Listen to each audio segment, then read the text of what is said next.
So hey guys, welcome back to my channel. और आज का ये वीडियो हमारे लिए काफ़ी इम्पोर्टेंट होने वाला है, क्योंकि आज हम बात करने वाले हैं इतिहास के विषय में पूछे गए ऐसे इम्पोर्टेंट क्वेश्चन जो कि हर गवर्नमेंट एग्ज़ाम में पूछे जाते हैं, चाहे वो रेलवे हो, एसएससी हो या फिर यूपीएससी के पेपर हो। हर गवर्नमेंट एग्ज़ाम में ऐसे क्वेश्चन पूछे जाते हैं, तो सभी क्वेश्चंस के आंसर अच्छी तरह से याद में रख लेना है, ताकि अगर ये क्वेश्चन पूछे जाए तो आप इनका सही जवाब दे सको। सो शुरुआत करते हैं आज के हमारे इतिहास पर जीके स्टडी की। तो सबसे पहले हमारा प्रश्न है, किसने कहा था तुम मुझे खून दो मैं तुम्हें आज़ादी दूंगा?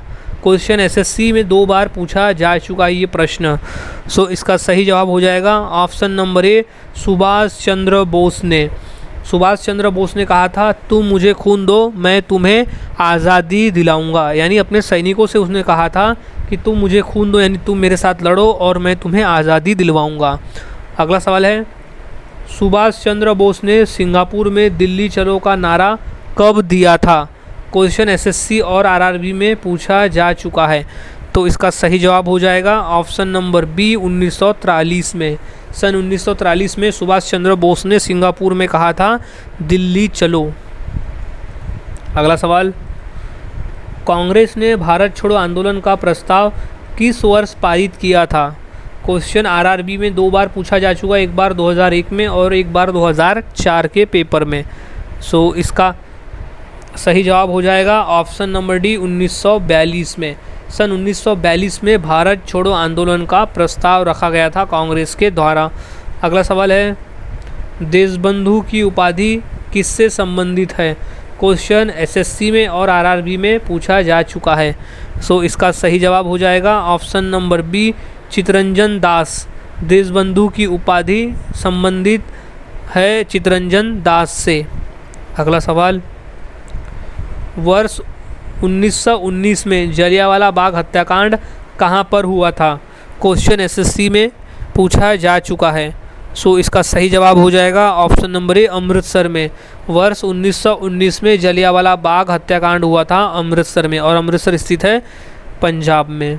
अगला सवाल, जय हिंद का नारा किसने दिया? क्वेश्चन एसएससी 2002 में ये पूछा जा चुका है, तो इसका सही जवाब है ऑप्शन नंबर ए, सुभाष चंद्र बोस ने। जय हिंद का नारा दिया था सुभाष चंद्र बोस ने। अगला सवाल, काकोरी ट्रेन डकैती कांड के नायक कौन थे? क्वेश्चन एसएससी के पेपर में आया हुआ है। सो इसका सही जवाब है ऑप्शन नंबर ए, राम प्रसाद बिस्मिल। काकोरी ट्रेन डकैती कांड के नायक थे राम प्रसाद बिस्मिल। अगला सवाल, स्वतंत्र भारत के प्रथम गवर्नर जनरल कौन थे? क्वेश्चन इंपॉर्टेंट है और ये क्वेश्चन पूछा जा चुका है पेपर में। तो स्वतंत्र भारत के प्रथम गवर्नर जनरल थे ऑप्शन नंबर सी, राजगोपालाचारी। स्वतंत्र होने के बाद, भारत स्वतंत्र होने के बाद जो प्रथम गवर्नर जनरल थे वो थे सी, राजगोपालाचारी।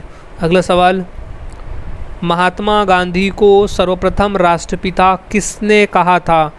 क्वेश्चन आरआरबी 2006 के पेपर में ये प्रश्न पूछा जा चुका है। सो इसका सही जवाब है ऑप्शन नंबर सी, सुभाष चंद्र बोस ने महात्मा गांधी को सबसे पहले राष्ट्रपिता कहा था। महात्मा गांधी को राष्ट्रपिता सबसे पहले सुभाष चंद्र बोस द्वारा कहा गया था। अगला सवाल है, भारतीय राष्ट्रीय कांग्रेस के सबसे अधिक समय तक अध्यक्ष कौन रहे? क्वेश्चन आरआरबी 2005 के पेपर में ये प्रश्न पूछा जा चुका है। सो इसका सही जवाब है ऑप्शन नंबर ए, अबुल कलाम आज़ाद। भारतीय राष्ट्रीय कांग्रेस के सबसे अधिक समय तक अध्यक्ष रहे थे अबुल कलाम आज़ाद। अगला सवाल है, जलियांवाला बाग में गोली चलाने का आदेश किसने दिया था? क्वेश्चन आरआरबी 2006 में ये प्रश्न पूछा गया है। सो इसका सही जवाब है option number C, General Dyer ने। जलियांवाला बाग में गोली चलाने का आदेश दिया गया था जनरल डायर के। अगला सवाल, महात्मा गांधी की हत्या कब हुई थी? क्वेश्चन आरआरबी 2005 का ये प्रश्न है। तो इसका सही जवाब है ऑप्शन नंबर बी, 30 जनवरी सन 1948 को। 30 जनवरी 1948 को महात्मा गांधी की हत्या हुई थी। अगला सवाल, साइमन कमीशन का भारत आगमन किस वर्ष हुआ था? क्वेश्चन आरआरबी 2005 में ये प्रश्न पूछा जा चुका है। सो इसका सही जवाब है ऑप्शन नंबर बी, सन 1928 में। साइमन कमीशन का भारत में आगमन हुआ था सन 1928 में।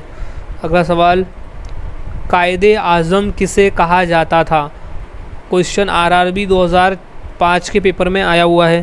सो इसका सही जवाब है option number A, Mohammad Ali Jinnah को। अगला सवाल, सारे जहां से अच्छा हिंदुस्तान हमारा के रचनाकार कौन है? क्वेश्चन आरआरबी 2003 में ये प्रश्न पूछा गया था। सो इसका सही जवाब हो जाएगा option number B, Iqbal. Iqbal द्वारा लिखा गया था सारे जहां से अच्छा हिंदुस्तान हमारा। अगला सवाल है, महात्मा गांधी के राजनीतिक गुरु कौन थे? क्वेश्चन मोस्ट इम्पॉर्टेंट है, ये दूसरे भी कई एग्ज़ाम में क्वेश्चन पूछा जा चुका है। सो इसका सही जवाब है option number D, Gopal Krishna Gokhale. Mahatma Gandhi Gopal Krishna Gokhale को अपना राजनीतिक गुरु मानते थे। अगला सवाल, गांधी जी ने किस कानून को काला कानून कहा था? क्वेश्चन आरआरबी 2005 के पेपर में पूछा जा चुका है। सो इसका सही जवाब है option number A, Rowlatt Act को। महात्मा गांधी ने रोलेट एक्ट को काला कानून कहा था। अगला सवाल है, दीनबंधु के नाम से कौन विख्यात था? क्वेश्चन आरआरबी 2003 के पेपर में यह क्वेश्चन पूछा गया था। सो इसका सही जवाब है option number D, CF एंडूज। CF एंडूज को दीनबंधु नाम से वो विख्यात थे। अगला सवाल है, चौरी चौरा नामक प्रसिद्ध स्थल कहाँ है? सो इसका सही जवाब है ऑप्शन नंबर ए, गोरखपुर में। चौरा चौरी नामक प्रसिद्ध स्थल स्थित है गोरखपुर में। क्वेश्चन आरआरबी 2003 के पेपर में एक प्रश्न पूछा गया था। अगला क्वेश्चन है, स्वराज्य पार्टी की स्थापना किस वर्ष की गई थी? क्वेश्चन मोस्ट इंपॉर्टेंट है, 2 से 3 बार ये क्वेश्चन पेपर में पूछा गया और मेनली आरआरबी के पेपर में ये क्वेश्चन पूछा जा चुका है। सो इसका सही जवाब हो जाएगा ऑप्शन नंबर डी, सन 1923 में। स्वराज पार्टी की स्थापना हुई थी सन 1923 में। अगला सवाल है, गांधी जी भारतीय राष्ट्रीय कांग्रेस के अध्यक्ष कितनी बार बने थे? सो क्वेश्चन आरआरबी 2005 में ये क्वेश्चन पूछा गया था। तो इसका सही जवाब है ऑप्शन नंबर ए, 1 बार। महात्मा गांधी भारतीय राष्ट्रीय कांग्रेस के अध्यक्ष 1 बार ही बने थे। अगला सवाल है, इनकलाब जिंदाबाद का नारा किसने दिया था? क्वेश्चन आरआरबी 2003 में ये प्रश्न पूछा जा चुका है। तो इसका सही जवाब है option number D, Bhagat Singh द्वारा। इनकलाब जिंदाबाद का नारा भगत सिंह ने दिया था।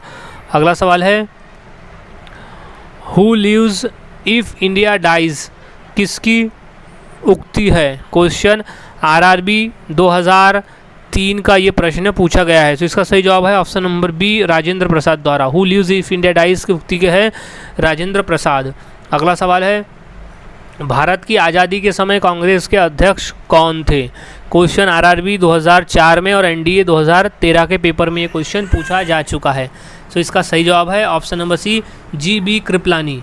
भारत की आज़ादी के समय कांग्रेस के अध्यक्ष से GB कृपलानी। अगला सवाल है, भारत एवं पाकिस्तान के बीच सीमांकन किसने किया था? क्वेश्चन आरआरबी 2003 में और 2004 के पेपर में ये क्वेश्चन पूछा गया था। इसका सही जवाब है option number B, sir Cyril Radcliffe. Sir Cyril Radcliffe ने इंडिया और पाकिस्तान के बीच सीमांकन किया था। अगला सवाल, निम्नलिखित में से कौन भारत छोड़ो आंदोलन में शामिल नहीं था? सो इसका सही जवाब है option number D, BR Ambedkar. सन 2004 के आरआरबी के पेपर में क्वेश्चन पूछा जा चुका है। अगला सवाल है, भारत छोड़ो आंदोलन के समय इंग्लैंड का प्रधानमंत्री कौन था? सो क्वेश्चन BPSC सन 2005 में पूछा गया था। इसका सही जवाब है ऑप्शन नंबर बी, चर्चिल। अगला सवाल, करो या मरो का मंत्र किसने दिया था? डू और डाई। क्वेश्चन BPSC 2002 और 2005 में प्रश्न पूछा गया था। तो इसका सही जवाब है option number D, Mahatma Gandhi के द्वारा। करो या मरो का मंत्र दिया गया था महात्मा गांधी द्वारा। अगला सवाल है, दक्षिण अफ्रीका में महात्मा गांधी द्वारा प्रकाशित पत्र का क्या नाम था? क्वेश्चन आरआरबी 2003 का ये प्रश्न है। तो इसका सही जवाब है option number B, Indian Opinion. अगला सवाल,